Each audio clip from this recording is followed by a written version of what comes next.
สมาธิแปลว่าความตั้งใจมั่นท่านให้เราฝึกสมาธิเพื่อให้เกิดความตั้งใจมั่นสร้างอารมณ์อันเดียวให้เกิดขึ้นโดยปกติจิตจะเกิดดับอยู่ตลอดเวลาด้วยความรวดเร็วสมาธิจะเป็นตัวทำให้จิตนั้นเคลื่อนไหวช้าลงตั้งมั่นอยู่ได้ในอารมณ์ใดอารมณ์หนึ่งเป็นเวลานานในที่นี้อาจจะ5 นาที10 นาทีชั่วโมงหนึ่ง2-3 ชั่วโมงก็แล้วแต่ระดับความตั้งมั่นของจิตเมื่อจิตเคลื่อนไหวช้าลงเราก็เห็นการทำงานของจิตชัดขึ้นว่าจิตที่แปลว่าผู้รู้ความรู้สึกของเราณปัจจุบันนี้ไปรับรู้ธรรมชาติอะไรได้บ้างและตัวจิตเองมีคุณลักษณะอย่างไรจิตที่ตั้งมั่นเอาเกณฑ์ขนาดไหนว่ามันตั้งมั่นแล้วพระผู้มีพระภาคเจ้าก็บอกว่าอย่างน้อยขณะนั้นไม่มีความคิดที่เป็นอกุศลความคิดอกุศลมีอะไรบ้างท่านบอกว่าความคิดในทางกามทางพยาบาททางเบียดเบียนอันนี้จัดว่าเป็นอกุศลเป็นเครื่องกั้นไม่ให้จิตเข้าถึงความสงบเครื่องสังเกตอีกอย่างก็คือที่ท่านเรียกว่านิวรณ์กามฉันทะพยาบาทถีนมิทธะแปลว่าความง่วงเหงาหาวนอนความซึมเศร้าความง่วงซึมมึนชาไม่สดใสไม่แจ่มใสอุทธัจจะกุกุจจะหมายถึงความฟุ้งซ่านของจิตไปในอารมณ์ต่างๆวิจิกิจฉาหมายถึงความสงสัยลังเลสงสัยเรื่องนั้นเรื่องนี้ทำให้จิตนั้นไม่สงบขณะที่ทำสมาธิเราต้องวางความสงสัยวางความฟุ้งซ่านพยายามทำจิตให้ตื่นให้รู้อยู่กับปัจจุบันอยู่กับลมหายใจวางความปรุงแต่งไปในทางยินดียินร้ายกลุ่มอาการของจิตเหล่านี้เราเรียกว่านิวรณ์ห้าถ้าจิตปราศจากอารมณ์เหล่านี้ก็เรียกว่าจิตสงบมีสมาธิเพียงพอในการที่จะเห็นธรรมชาติทั้งหลายตามความเป็นจริงความเป็นจริงของธรรมชาติอะไรที่ท่านต้องการให้เราเข้าไปเห็นก็คือให้เห็นว่าธรรมชาติทั้งหลายมีเหตุเกิดและธรรมชาติทั้งหลายมีความดับการที่บุคคลมาเห็นอย่างนี้จะเกิดปัญญารู้ว่าธรรมชาตินั้นไม่ใช่ตัวตนจริงที่เรียกว่าอนัตตาอนัตตาแปลว่าไม่ใช่ตัวตนเป็นตัวตนชั่วคราวจะว่ามีจริงก็ไม่ใช่จะว่าไม่มีเลยก็ไม่ใช่แต่มีขึ้นมาตั้งอยู่สักพักแล้วก็ดับไปไม่มีแก่นสารสาระท่านเปรียบเหมือนพยับแดดหรือเปรียบเหมือนฟองน้ำเม็ดฝนที่ตกลงมาในน้ำทำให้เกิดฟองเกิดเป็นฟองขึ้นมาแล้วก็แตกดับไปลักษณะของจิตของอารมณ์ก็เช่นเดียวกันเกิดขึ้นมาแล้วก็ดับไปเกิดมาแล้วก็ดับไปแต่เนื่องจากจิตนั้นเกิดดับรวดเร็วและมีอยู่อย่างมากมายไม่มีประมาณเราจึงรู้สึกว่าจิตนั้นติดต่อเนื่องกันตลอดไม่ขาดสายเราจึงมีความรู้สึกว่าความรู้เรามีต่อเนื่องไม่ขาดสายเลยกลายเป็นชีวิตเกิดขึ้นแต่จริงๆชีวิตตรงนี้นะท่านก็ให้มองว่าเป็นชีวิตชั่วคราว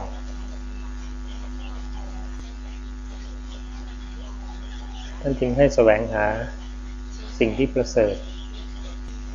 คือมรรคผลนิพพานซึ่งจริงๆท่านก็บอกว่าพวกเราก็มีจิตที่บริสุทธิ์ด้วยกันทุกคน แต่เนื่องจากจิตที่บริสุทธิ์ของเรานั้น ยังไม่ประกอบด้วยวิชายังไม่มีความรู้ยังมีความหลงเข้าใจผิดเห็นผิดไปหลงว่าธรรมชาติที่เป็นดินน้ำไฟลมเนี่ยเป็นตัวเราของเราไปหลงว่าความรู้สึกสุขทุกข์อุเบกขาเป็นเราไปหลงว่าความจำเป็นเราไปหลงว่าความคิดปรุงแต่งเป็นตัวเราของเราท่านจึงให้พวกเราฝึกแก้ความเห็นใหม่เพื่อที่จะให้ถึงจิตที่บริสุทธิ์ซึ่งเป็นสภาวะที่ทุกๆคนสามารถเข้าถึงได้เป็นแต่เพียงทำความหลงความเข้าใจผิดให้หายไปให้จางคลายไปหมดไปความทุกข์อันเกิดจากของไม่เที่ยงของแตกสลายของเสื่อมสลายก็จะค่อยๆดับไปทุกข์อันเกิดจากความคิดทุกข์อันเกิดจากความจำทุกข์อันเกิดจากกายทุกข์อันเกิดจากขันธ์ห้าทั้งหมดนี้จะค่อยๆหมดไปท่านจึงตรัสว่าความทุกข์ของพระโสดาบันเหลือเพียงฝุ่นที่ปลายเล็บที่ช้อนขึ้นมาจากปัตตภีทุกข์ของปุถุชนนั้นมากมายเท่ากับปัตตภีแต่พระโสดาบันเหลือความทุกข์เพียงเศษดินที่ปลายเล็บเท่านั้นเพราะฉะนั้นถ้าเราไม่ยึดมั่นในอารมณ์ใดๆความทุกข์ของเราในจิตในใจในชีวิตก็จะค่อยๆหมดไปอารมณ์ดีอารมณ์ไม่ดีก็ตามรับรู้แล้วเราก็ปล่อยไปไม่ไปเพลินกับอารมณ์ต่างๆเหล่านั้นจนเกินประมาณกิจหรือการกระทำในพุทธศาสนาก็มีอยู่2อย่างก็คือทำสมาธิอย่างที่2ก็คือทำปัญญาให้เกิดขึ้นที่เรียกว่าสมถะและวิปัสสนาเป็นสิ่งที่ควรทำให้เจริญควรทำให้มาก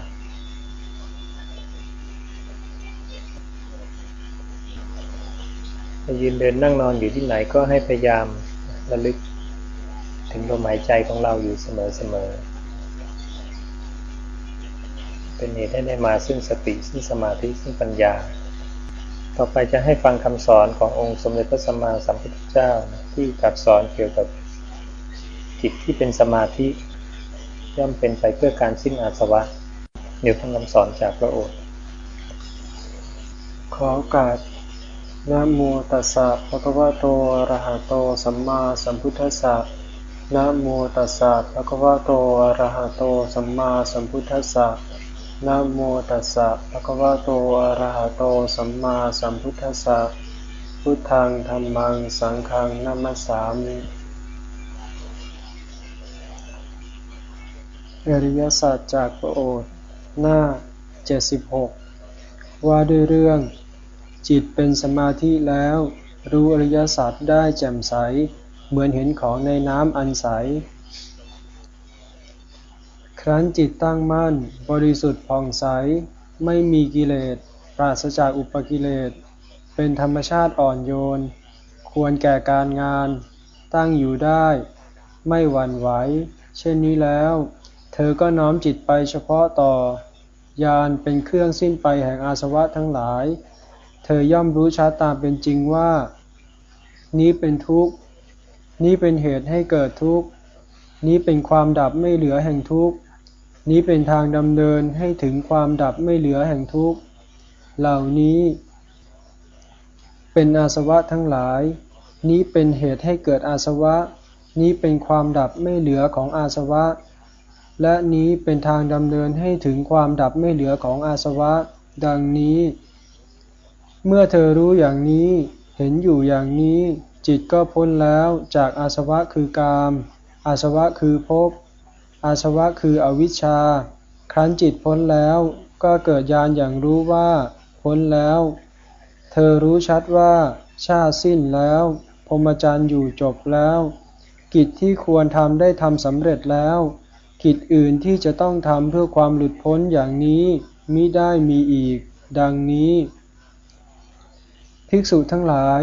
เปรียบเหมือนห้วงน้ำใสที่ไหลเขาไม่ขุ่นมัวคนมีจักษุยืนอยู่บนฝั่งณที่นั้น เขาจะเห็นหอยต่างๆบ้างกรวดและหินบ้างฝูงปลาบ้างอันหยุดอยู่และว่ายไปในห้วงน้ำนั้นเขาจะสำนึกใจอย่างนี้ว่าห้วงน้ำนี้ใสไม่ขุ่นมัวเลยหอยก้อนกรวดปลาทั้งหลายเหล่านี้หยุดอยู่บ้างว่ายไปบ้างในห้วงน้ำนั้นอุปมานี้ฉันใดภิกษุทั้งหลายอุปมาก็ฉันนั้นเหมือนกันภิกษุนั้นย่อมรู้ชัดตามเป็นจริงว่านี้เป็นทุกข์นี้เป็นเหตุให้เกิดทุกข์นี้เป็นความดับไม่เหลือของทุกข์และนี้เป็นทางดำเนินให้ถึงความดับไม่เหลือของทุกข์เหล่านี้เป็นอาสวะทั้งหลายนี้เป็นเหตุให้เกิดอาสวะนี้เป็นความดับไม่เหลือของอาสวะและนี้เป็นทางดำเนินให้ถึงความดับไม่เหลือของอาสวะดังนี้เมื่อเธอรู้อยู่อย่างนี้เห็นอยู่อย่างนี้จิตก็พ้นแล้วจากอาสวะคือกามอาสวะคือภพอาสวะคืออวิชชาครั้นจิตพ้นแล้วก็เกิดญาณอย่างรู้ว่าพ้นแล้วเธอนั้นรู้ชัดว่าชาติสิ้นแล้วพรหมจรรย์อยู่จบแล้วกิจที่ควรทำได้ทำสำเร็จแล้ว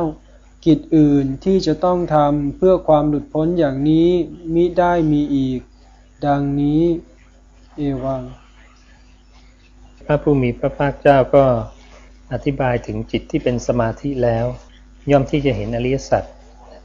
เห็นอะไรตัวอริยสัจก็คือการเห็นการเกิดดับนั่นเองสิ่งที่เรากำลังเข้าไปมองเข้าไปสังเกตก็คือตัวทุกข์คือตัวขันธ์ห้านั่นเองเมื่อจิตตั้งมั่นแล้วพระผู้มีพระภาคเจ้าจึงบอกว่าให้ผู้นั้นเนี่ยเข้าไปเพ่งเฉพาะซึ่งจิตอันตั้งมั่นแล้วอย่างนั้นเป็นอย่างดีเข้าไปเฝ้าดูจิตที่ตั้งมั่นนั้นอีกทีหนึ่งอันนี้เป็นอุเบกขาสัมโพชฌงค์องค์ตรัสรู้ธรรมองค์สุดท้ายให้ประพฤติปฏิบัติอย่างนี้ให้เฝ้ามองให้เฝ้าดูจิตที่ตั้งมั่นเมื่อเฝ้ามองเฝ้าดูผู้นั้นย่อมจะเห็นความจางคลายความดับไม่เหลือของตัวสภาวะธรรมต่างๆเหล่านั้นที่เกิดขึ้นอยู่ณเวลานั้นเดี๋ยวนั้นนั่นก็คือเห็นอริยสัจนั่นเองเห็นว่าธรรมชาติใดก็ตามล้วนมีการเกิดขึ้นมามีการตั้งอยู่มีการดับไปขณะที่บุคคลคนนั้นเฝ้าสังเกตเฝ้าดูอยู่อย่างนั้นก็เรียกว่าผู้นั้นกำลังเจริญมรรคกำลังทำมรรคให้เกิดขึ้นกำลังทำมรรคให้เจริญกำลังทำปัญญาให้เกิดขึ้นเขากำลังรู้เห็นตามเป็นจริงของธรรมชาติทั้งหลายไม่ว่าจะเป็นรูปไม่ว่าจะเป็นนามก็ตามเมื่อบุคคลนั้นรู้อยู่เห็นอยู่อย่างนี้ย่อมที่จะเกิดปัญญาว่าธรรมชาติเหล่านี้ไม่ใช่ตัวเราของเราเป็นธรรมชาติที่เราควบคุมมันไม่ได้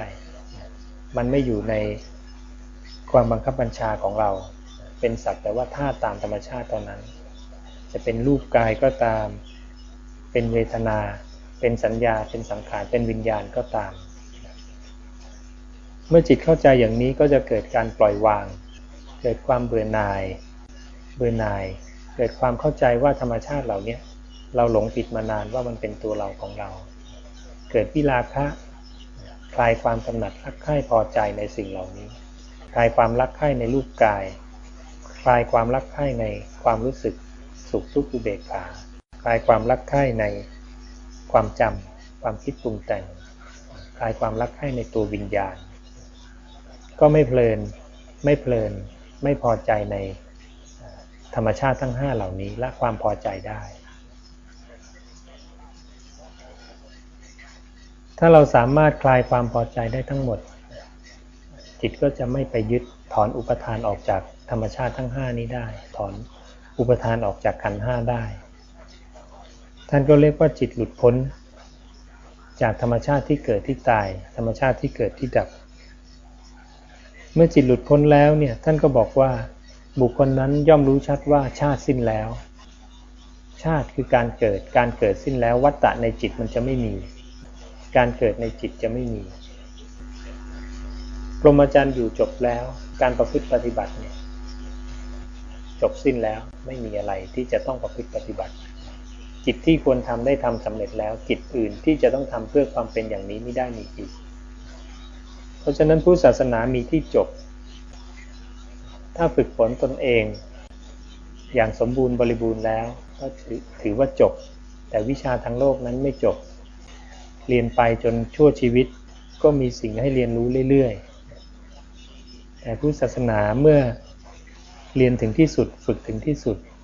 ก็สามารถเข้าถึงที่หมายปลายทางมีที่สุดจบคือมรรคผลนิพพานการเกิดดับของจิตการทรงอยู่ของกายก็จะเป็นการเกิดดับที่ปราศจากอุปาทานไม่มีความยึดมั่นถือมั่นจิตกายขันธ์ทั้ง5ก็ทำงานไปตามปกติจนกว่าจะแตกสลายไปตามธรรมชาติของมันก็จะเป็นขันธ์ที่เรียกว่าขันธ์บริสุทธิ์ที่ไม่มีอุปทานความยึดมั่นเข้าไปยึดถือนี่เป็นลักษณะที่พระผู้มีพระภาคเจ้าท่าน